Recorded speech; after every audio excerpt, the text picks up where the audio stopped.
Good morning, everyone. It's Yvonne here to do your reading. Thank you so much for subscribing to my channel. We're going to use the Light Seers Tarot for your reading today. Just a couple of things. I'm off for a week here now, so I think I'm booked out this week, and I think my first availability is next Thursday if you're interested in a reading with me.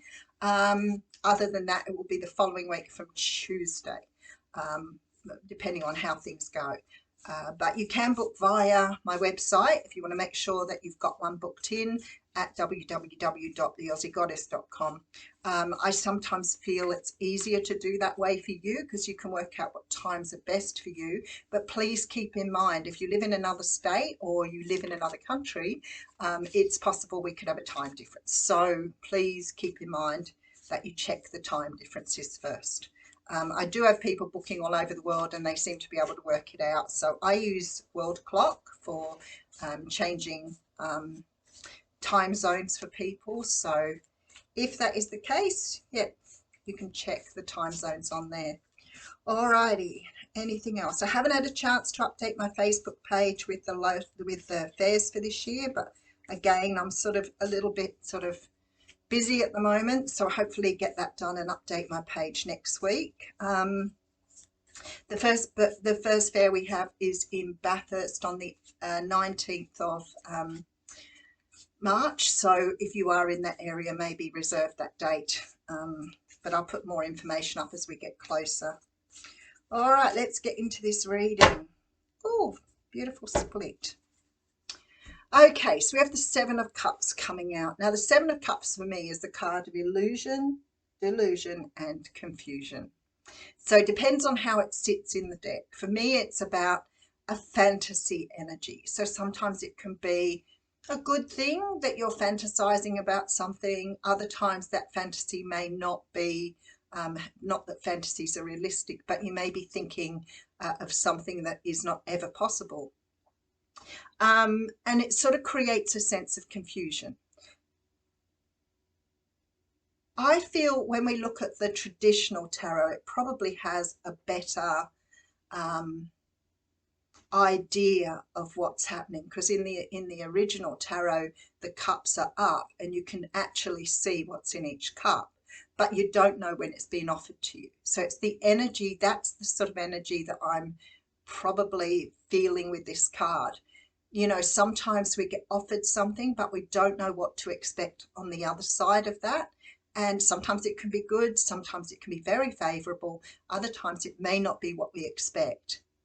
So this could be in regards to a person, for example, that you meet who seems to be, you know, really on top of things, you know, very likable, who may turn out to not be that way at all. It could be that you've got an offer of a job, for example, or a relationship that looked good when the offer came in, but perhaps now it's not looking quite so sparkly.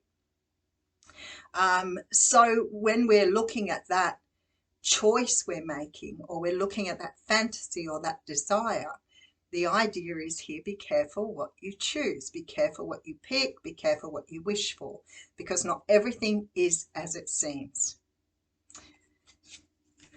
Okay, and then I have the the Two of Swords, this one. I always think this is the Eight of Swords because of the blindfold. This is the Two of Swords. So there's some sort of choice being made here.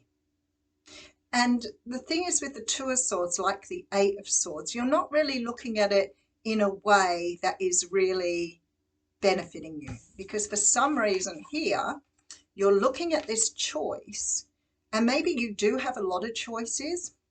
Maybe it's that you are looking at it with a blindfold on, but you are making some sort of choice here. And I think that what Spirit is saying to you here is just really understand that what you are choosing or picking for yourself here might not be exactly what you want. That may not be a bad thing. This is never a bad thing. It just means that you're looking at it with a blindfold on, which may mean you're not looking at all the information. You may not be really processing the information. You could be ignoring red flags, which would be a big take for me. All right, then we have the Chariot. So you could be dealing with a Cancer. I feel like here, because in this particular deck, obviously the Chariot is moving in the right direction. The horses are still split though. So to me, this makes me feel that you want to move forward on something. You need to make a choice on whether you're going in that direction, but you're not really sure whether it's right for you. That's the sort of energy that comes with those three cards. All right, then we have the Three of Pentacles, which I do like here with the Four of Wands. All right, I feel like you're picking something blindly. You're making some sort of choice about something blindly. And the first thing, of course, I always say is, be the observer. Always watch, always take in everything, even if you're watching for red flags, always process them. Don't get so caught up in your emotions that you forget. We've just had this conversation with somebody who's very dear to me. Be always open with how you see things. Make sure you take in all the information.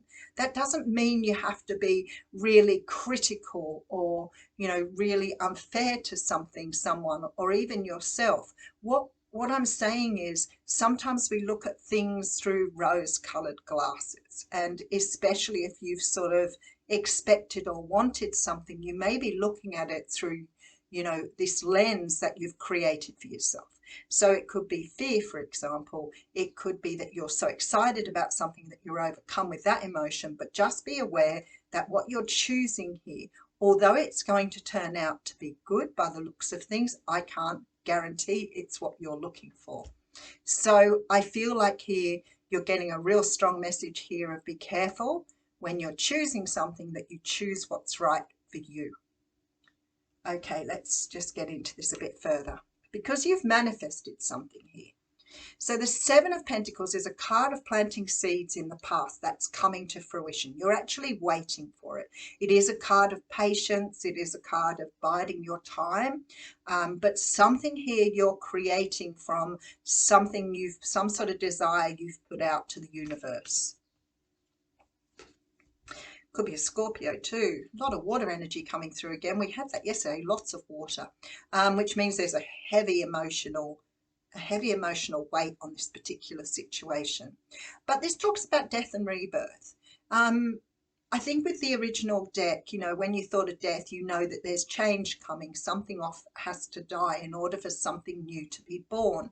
So it could be that you're choosing to walk away from something because it hasn't turned out the way you thought it was going to be. Very often we can invest a lot of time and energy in something that looks shiny, but later on we realize it's not as shiny as it looked in the beginning. And I feel like some of that is up to us in terms of understanding that sometimes things aren't always as they seem, but if they're vastly different or vastly concerning, that's a whole different kettle of fish. I often talk about how people can present themselves, in a relationship or early in a relationship as being a certain kind of person. They're used to manipulating people. So they can have you falling in love with them very, very quickly and being taken into their very charming sort of ways. And then as time goes by, you start to realize that perhaps you haven't got as much in common with that person as what you seem to have when you first started, or maybe that person's talked a lot of stuff that really is not what they're following now. So it's really interesting, because I'm wondering here if somebody or a situation's presenting itself to you where you have been a little blindsided on how it looked, and maybe now you're digging deep, you're starting to understand that what was presented to you was probably not what you were expecting. Can that be a good thing? Absolutely. Sometimes it can work out better, even though we've sort of resigned ourselves to what we've accepted. But other times it can turn out to be a lot more disturbing. Let's keep going. All right, so we have the Ace of Wands. So there is a brand new beginning here, but we have the Seven of Swords, you see? There it is. That's the card that I always say has many meanings, but sometimes it comes up with that betrayal, that sort of sneaky energy here, where I feel that it needs to sort of show you that there's always a possibility. This can also be the card of self-sabotage too. So it could be that you've chosen things in your past that haven't really served you, especially if you've cycled a habit or some way of seeing things that you haven't started to understand. And again, this can be a relationship, but it could be a job. It could be something that's a friend. It could be something that you have picked poorly at in the past. Now, I don't see it as being a disadvantage in that respect, because if you've not chosen wisely in the past, it's in effect taught you the lessons of how to choose better for yourself. For example, if you're always doing things because other people think you should and they don't turn out because it's not what you wanted. And here I feel like with this Seven of Swords, especially with the Ace of Wands and this sort of death energy, there is something here that perhaps you've waited a long time for. Perhaps you've been really intent on having something in particular that may have been very, very sparkly. But maybe you are used to somewhat sabotaging yourself. Maybe you just haven't decided what's right for you. Maybe you keep picking things because you think they're right, but they're not. Maybe you're not coming from a place of truth or a place of truth within you. You know, I heard one of my long-term watchers say the other day about how, you know, you get to a certain place in your life, a certain time, certain age, and you start to realize that actually it's really hard to understand what it is you want or like because you've been living behind, I guess, a mask for a long time. I never mean anything negative by a mask.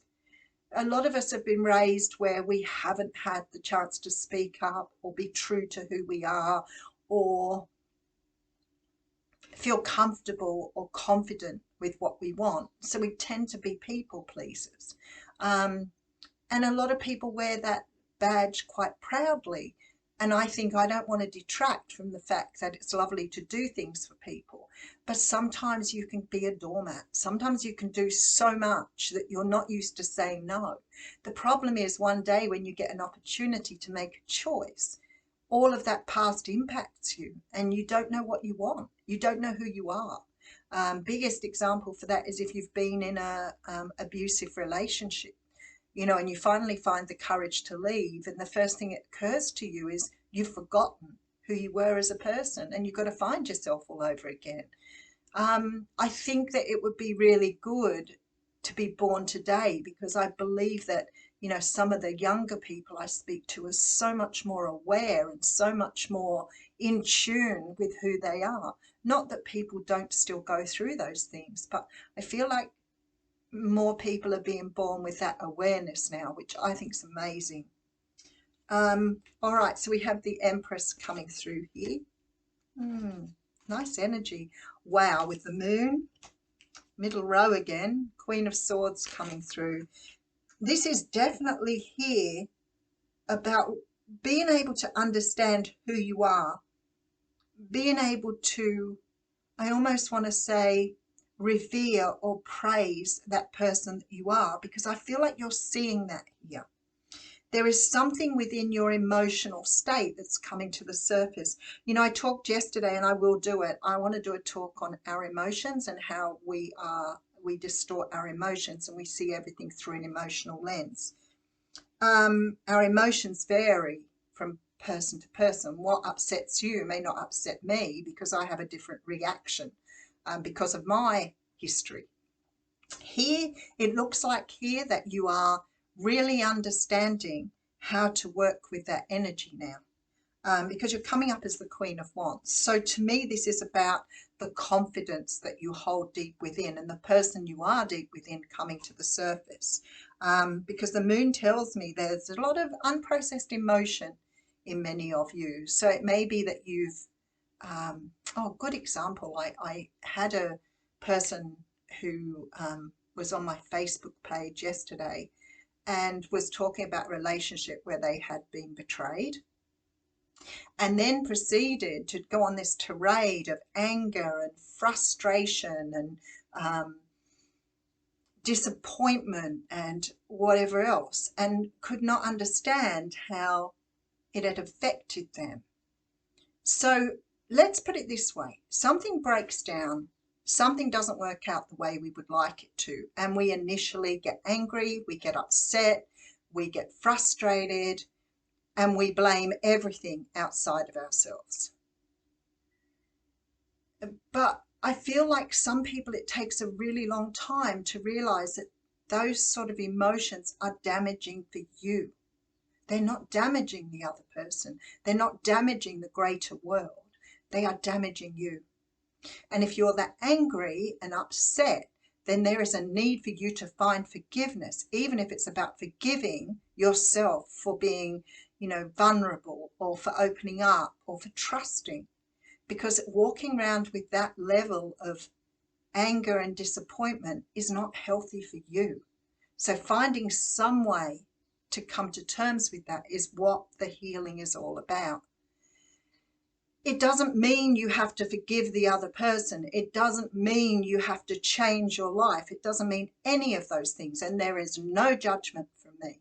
What it means is the only person that is hurting is you. It's the only thing that is doing is really disrupting your life and upsetting you. So the easier you can let go of that, the most healing you can get from it. And the first place is to find forgiveness.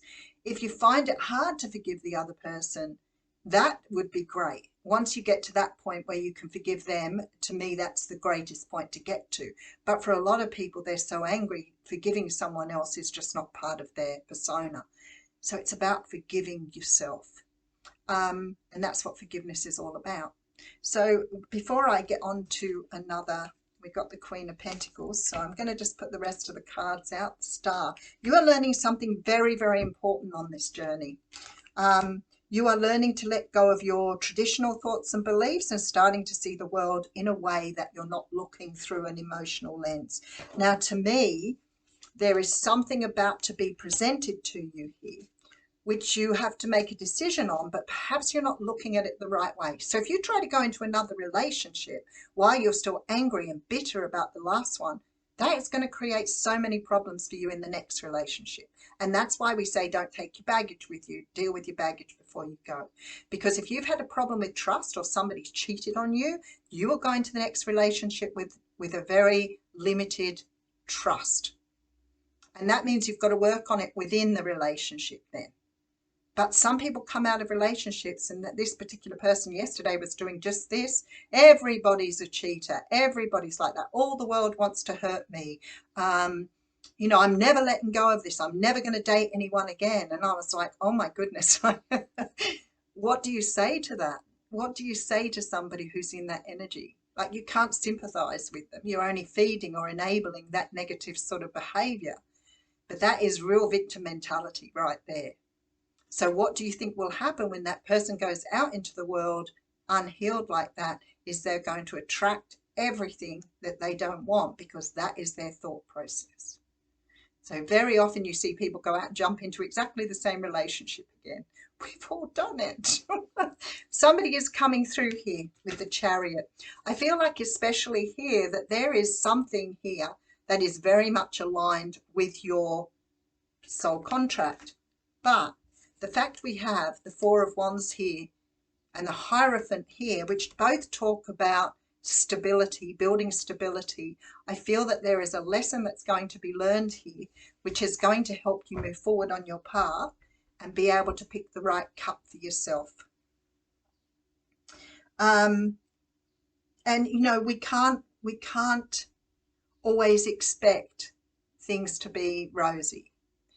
But we don't also want to expect that things are going to be bad or horrible. So it's about finding that balance. It's about understanding no matter what's presented to me here, I'll find the good in it. And if there's no good in it, then I'll walk away and I'll leave it alone. But rather than finding a place within yourself that always sees things as not being good for you is not good either. But it's the same as finding everything good until it's not. Because there's an emotional trigger here for you. And I feel like either you're a self-sabotager where you pick things because of what you think you need, or you are picking things for what you think you need, but maybe that has to change. Maybe you have to see yourself differently in the world now. Maybe you're a very different person. All right, let's pull an oracle card from the Fairies Oracle.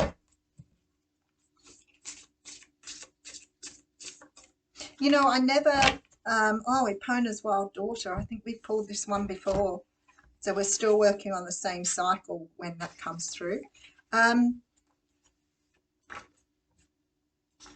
We're all still learning. We're all still learning. Epona's Wild Daughter. I love the owl down the bottom there. It's beautiful. Beautiful energy. Epona's wild daughter is the Sphinx, whose riddles must be answered lest we otherwise be destroyed by our own internal conflicts. Daughter reminds us that we cannot go forward until we have faced something buried within us that is holding us back. Don't you love it? I never stop marveling at this. Her presence in a reading tells us that finding and working through this task is of some urgency. We can expect help in this from other people, from the fairies in our dreams, but we must be open to these difficult questions and answers and be ready to face things about ourselves that are not who we would wish them to be. She urges us to heal the unresolved issues about who we really are and what we truly want to be. This is about self-transformation. So I feel like here something is going to probably be presented to you here that maybe you've been doing for a while and haven't been aware of. Maybe you're starting to understand how you see the world through your experiences and your personal lens, which at some level is fabulous. But if we've got it distorted for some reason, then we start to see our whole world that way. We can't see beyond that unless we are ready and open to see beyond that. And when it's something within ourselves that we need to heal, this is only going to benefit us. All right, long reading, beautiful reading. Thanks, everyone.